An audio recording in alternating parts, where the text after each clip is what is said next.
so you mentioned, about the difference between like how a child's going through it, but they don't want to talk to their parents because we can handle our own mess. We don't want to get them involved. And you're right. I grew up with a macho dad. I mean, you don't really go to him just because you had to be that tough guy. But what is your advice to give to the parents, to talk to your children about it and get them to open up, as well as to the children who are dealing with it and trying to fix it themselves? And also, if you could tie in with the bullies who maybe are just now listening to this now and like, hey, this is kind of hitting me, personally. So, what is your advice to all three of the sides of this? That's another great question. I'm going to grab my phone here, and this is use a prop here. So, parents listening, yes, this thing is a part of our life, but guess what? Your kids are far more important. Put that doggone thing down, okay? Put that thing down and ask the questions instead of saying, hey, how was your day? Oh, it's fine. Okay, good. I'll get back on and see how many likes I got on my post, because we need that dopamine hit to make us feel good about ourselves too. Well, I'm saying put that dang thing down and don't settle for just the fines. Dig in a little bit deeper. Also, parents listening, make sure you know your kids as much as they don't want that. They know, their passcodes, their accounts. I was a bomb was dropped on me a couple years ago about, and I hope I say this right, a Finsta account, fake Instagram account that all the teens were having. They're having their Instagram account the parents know about, and then they're having their Finstagram, if I'm saying it right, fake Instagram account that is where they really share their feelings with their friends. They have groups, almost like cry parties, if you will, which is good. They get it out, but they're getting it out to the wrong source. If you're a victim and you go to a victim to try and get help, all you do is waddle in a pity party. And as Zig says, the bad thing about pity party is nobody brings gifts. You just bring more pity. I go to party, gosh darn, I want gifts. I want to have fun. But so with the parents, it's got to be, you invest the time. And I just did there was a video or podcast recently about wasting time and investing time. And we would never waste money. We would never light a $100 bill on fire. We just wouldn't do it. But yet our time is far more valuable, but we waste that on things that we shouldn't be. But yet we spend less and less time on the valuable things that we should spend time on. And a book I'm reading right now, it's called Essentialisms, and it talks about essential things and non-essential things. Of course, anything it reads, the reply I always get is, yeah, well, it's easy for you to say, easier said than done. And I challenge that by saying, what isn't easier said than done? Now let's get beyond that and let's work at it. So parents, make sure you know what's going on with your kid's device. Check in on that. For us, and this is once again, I'll be 51 here soon, and it's something I'm still battling with. I'll get what is it? I think Steve Harvey once said, "When the moon shines the brightest is when the dogs begin to howl the most." So in other words, if you're shining and you're casting a good light and enlightening a lot of people's lives, well, the dogs are also going to howl at you. Don't howl back at the moon. It's not a story for the dogs to howl at the moon. It would be a story if the moon howled back at the dogs, but don't howl back. And what that means is, I've got a little term a buddy of mine came up with a few years ago called love, block, and delete. Love people because God says we're supposed to love everybody. But we often forget that God says we need to love ourselves too. And loving ourselves is not wasting time on people that don't have our best interests in mind. So block them and delete them. I did a video, and I use this now. At the time, I spent way too much time wasting it on this person on social media. I put out I forgot what it was, hand combo and foot combo video. And the person replied back, "You're the worst martial artist I've ever seen. I can't believe you're teaching people. You should be ashamed of yourself," and da-da-da-da. So I typed back, "Well, thank you for your feedback. I'm humbled. Please share with me your techniques so we can all learn from it." Well, what he did was he was fishing and he hooked me because it went back and forth for far too long. And a buddy of mine sent me a Facebook message and said, "Hey, just a reminder, when you're arguing with somebody online, this is who you're arguing with." And he sent me a picture of like this Homer Simpson guy with a big old belly, couldn't have his belt tied around his waist. He's got Doritos all over his face and a soda, and he's behind a keyboard. And I'm like, oh my gosh. Well, I think back, I'd wasted probably 2 or 3 hours. Well, that's waste. There's no way I'm going to change this person's mind. So what I go in and love, block, and delete. I don't know, a month or so after that happened, I'm doing a video, and my youngest son, and he was, oh goodness, I don't know, 8 or 9 at the time. And I get up from the computer and I'm celebrating like I just scored the game-winning goal in the Stanley Cup Finals. I'm like, yes, yes, yes. And he goes, what happened, Dad? I said, oh, I love blocked and deleted somebody. And this is my 9-year-old. He comes by, he goes, hey, good job, Dad. High five and walks on. Pretty much saying, hey, dummy, it's about time you got it. So I share that as a story format because it was true. And I was, because somebody had typed something and my fingers were burning. I was ready to type back and, tear into them or be humble or whatever. And I'm like, what am I doing? What am I doing? Delete the comment, block them, got up, celebrate. My youngest son gives me a high five saying, I'm proud of you, Dad. I like that. Love block and delete. I've marked that. Hey, every week we have a hashtag.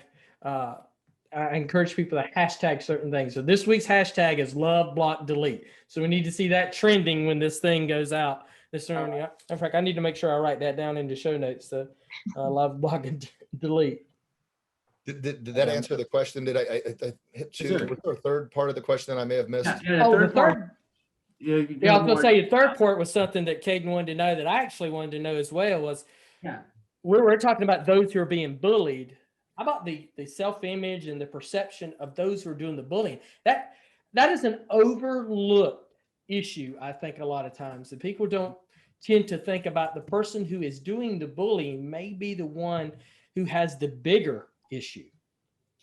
Absolutely. And that's, as I mentioned about in the women's self-empowerment workshops, and I try and catch myself without name calling somebody a bully. They display bullying behaviors and bullying traits, but that's their behavior. It's not necessarily the person. Now, that's, once again, I guess it's easy for me to say, but for a parent, they don't want to hear that stuff.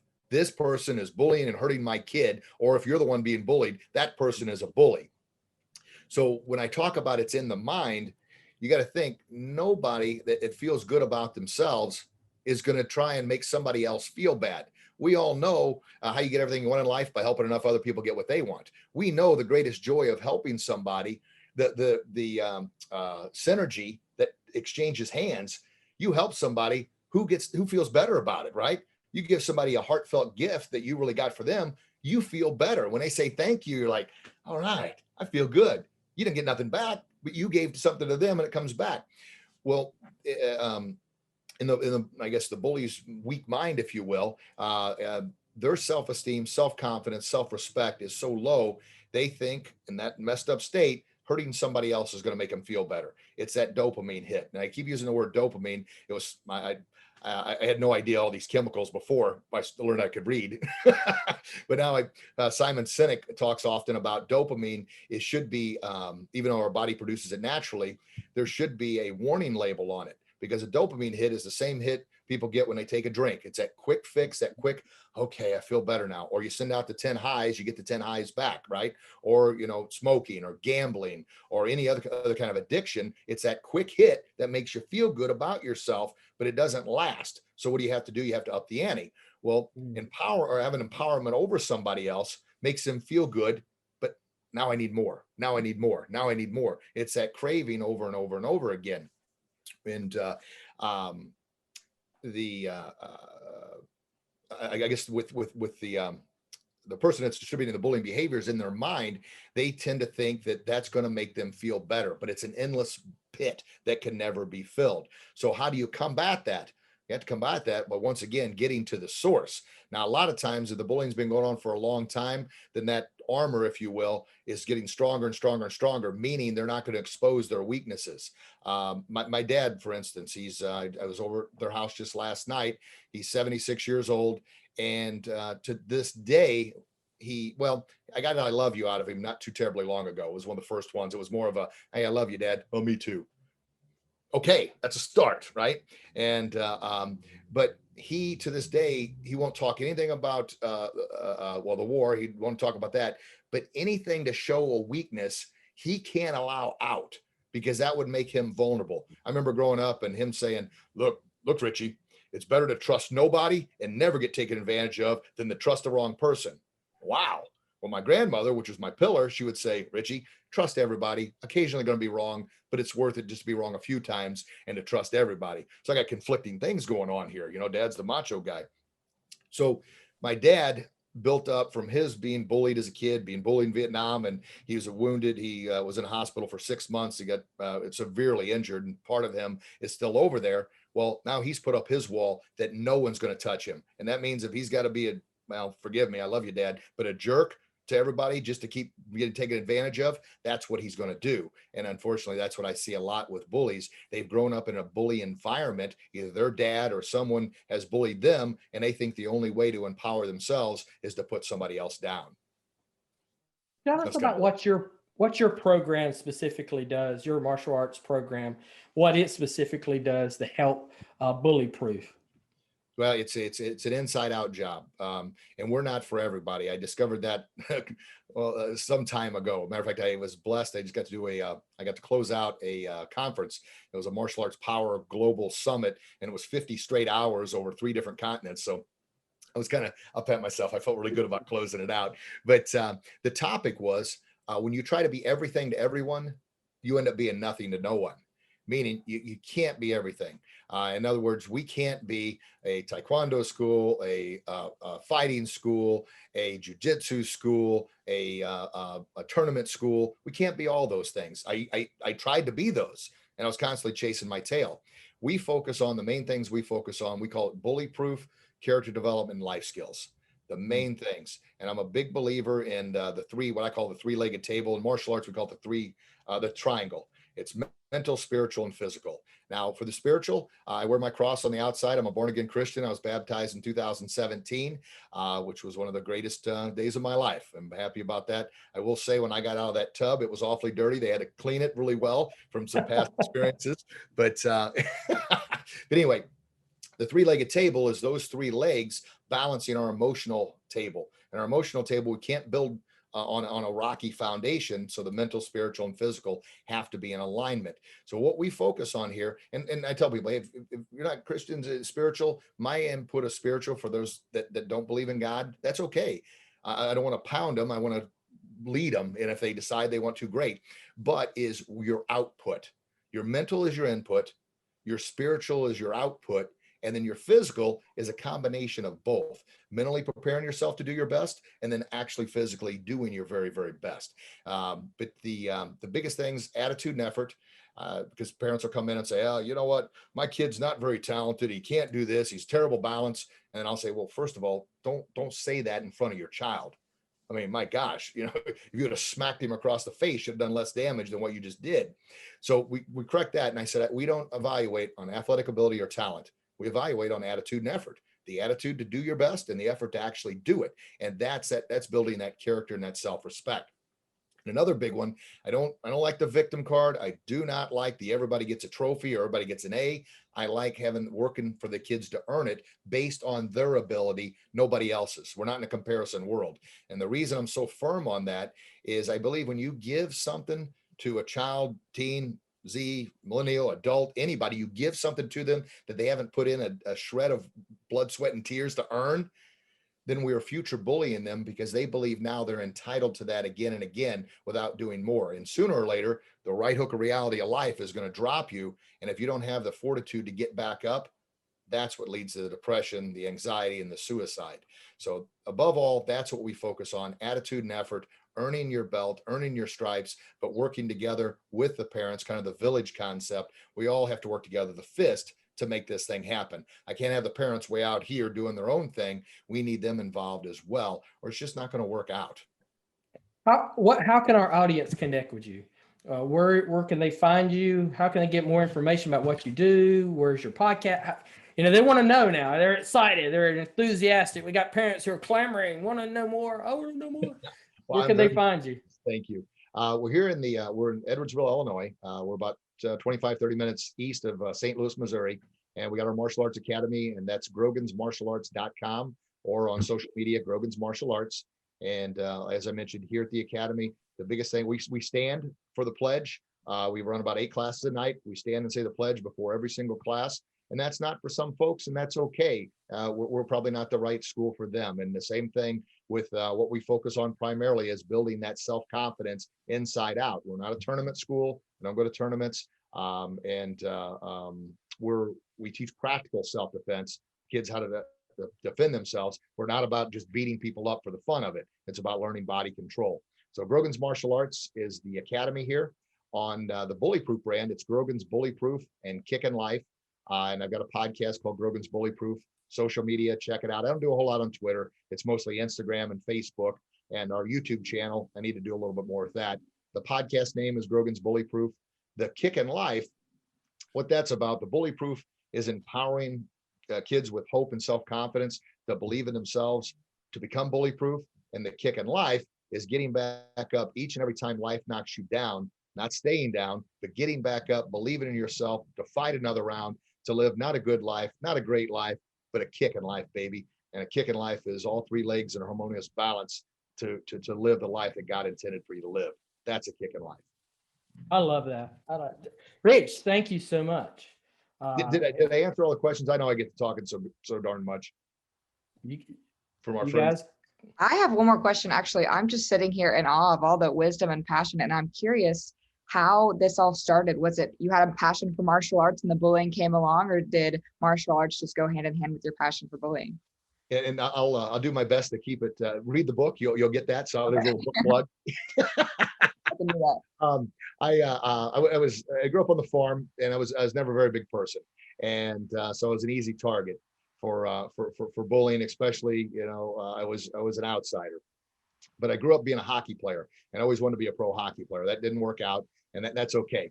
But when I was 19, I realized the pro hockey thing wasn't going to happen.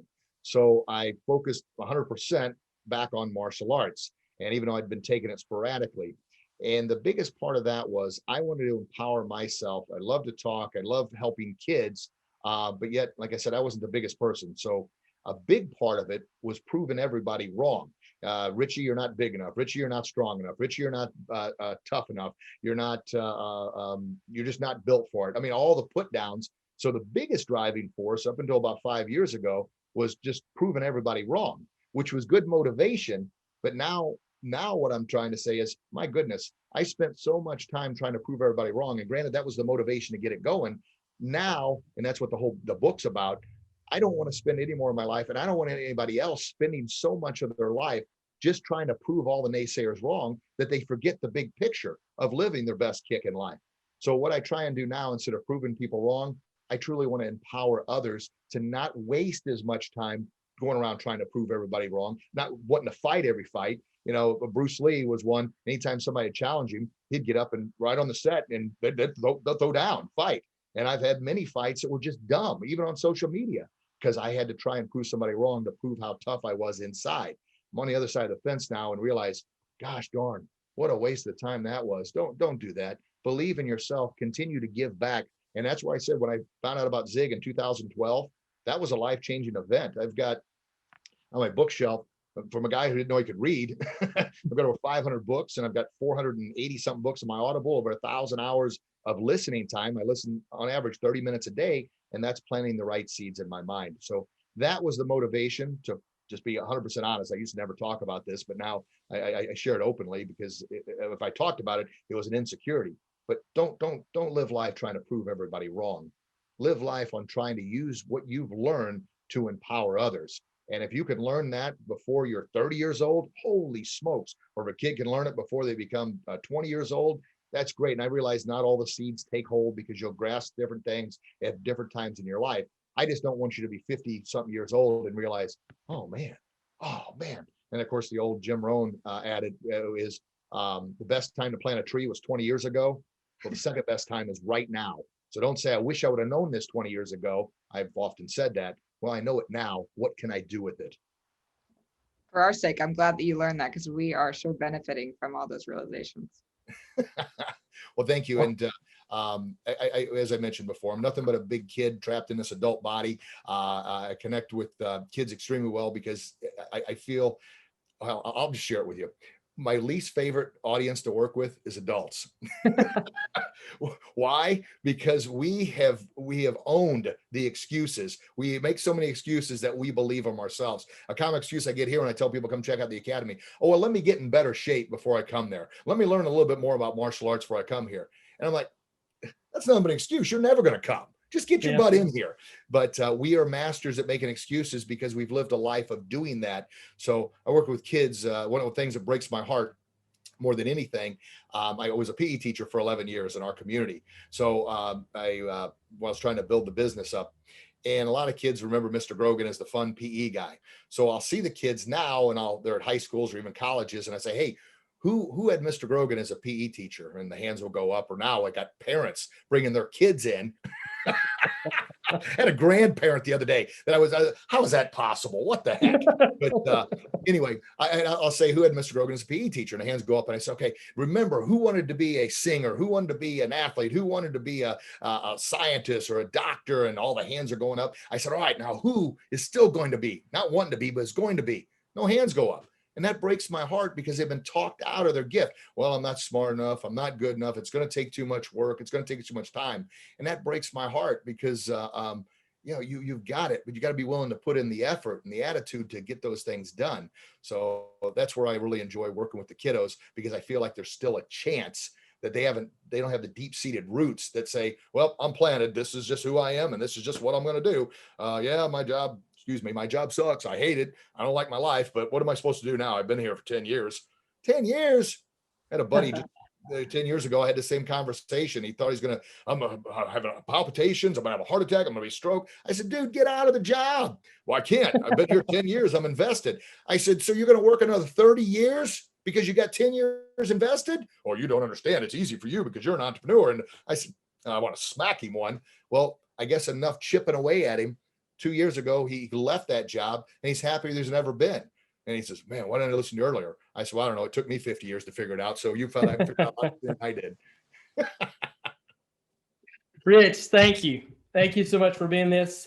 The ideas that I have about now altering or tweaking our bullying curriculum, we're going to be following up with each other whenever that module comes up for review pretty soon, because it's giving me some ideas on how we can equip our trainers so they can better help others with this. Well, I obviously want to do everything I can to help as many people as I can. I've gotten better about being more selective, thanks to my wife and thanks to the constant replays of Zig about focusing on the people that really want to make the change as opposed to others.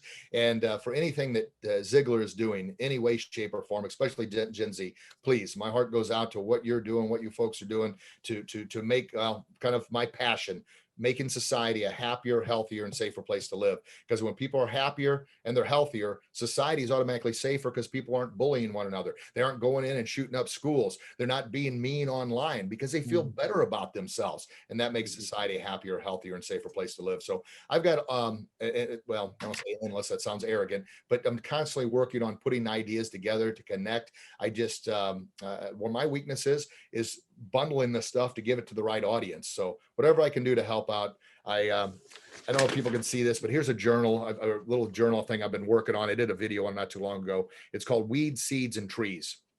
And how it works, I'll be real quick. The weeds, you write down your limiting beliefs. I'm not good enough. I'm not in control of my life. I'm not a good martial artist. And then you draw a line through it and you say, no, that's not me. No, that's not me. No, that's not me. Seeds, I am good enough. I am in control of my life. I'm in control of my stress and anxiety, and it doesn't control me. I am the best I can be at everything I do. That's a seed that I'm planting in my mind.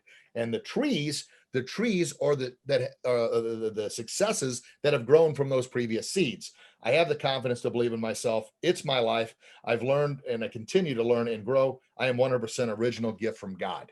So it's a little thing I'm putting together. This is just a rough draft, so you guys get like an early preview of it, of weeds, seeds, and trees, just to make sure we want those trees to grow. We got to make sure the weeds are out of the garden first, and then we got to plant the right seeds, and then the trees are the successes that give us the motivation to plant those future seeds. So anyway, that's something new I'm working on too, as far as the smiling big because I'm looking at these two, and I know the wheels are turning. Andy's kind of gotten solemn there, and I know she's going. I just have that face whenever I'm thinking it. I can't do both at the same time. I know. That's what I was looking at. I was like, she's thinking, how am I going to use this in the remaining 2 or 3 months and even farther than that?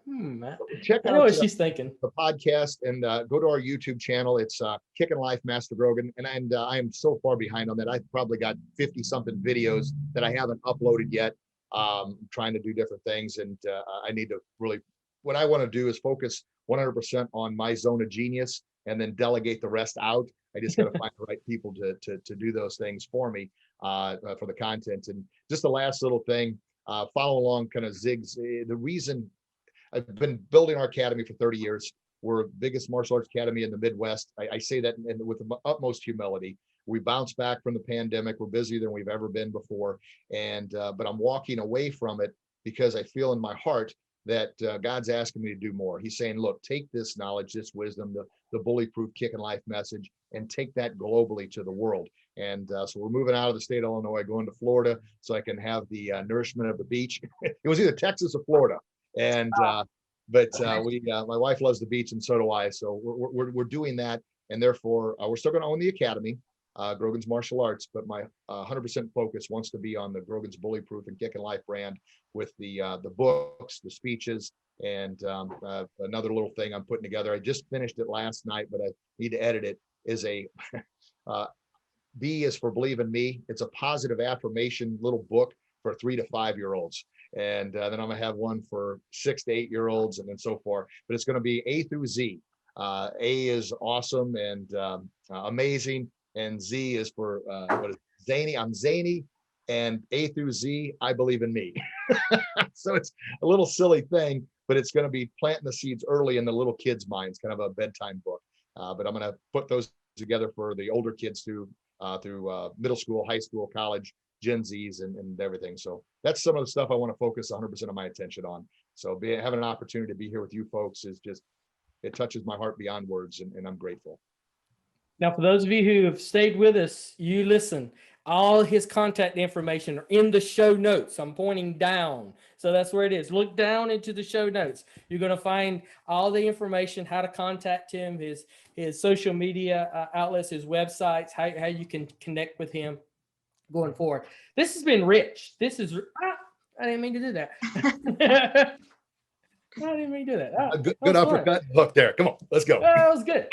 Rich, it's been Rich. I love this, and I want to thank you again for being our guest today. This is fun. This is probably one of the funner ones we've had with our audience, probably in quite some time. This has been a lot of fun. Now, for our guests who are watching that have been previous, they're like, and he's cracking on me. He's saying this one is better, but this is a lot of fun for us. I'm not cracking on me. But now that we've got all that out of the way, anytime you're going to come back, get more friends on and get your questions together. And I'll do my best to, I don't know, my second grade teacher said, Richie talks too much. And she's exactly right. Yeah. Perfect for a guest host, for a guest on a podcast to be able to dive into this stuff. So thank you, our guys. Like, share, and comment on this video so that others can be exposed to this as well. And thank you, audience, and we'll see you again next week.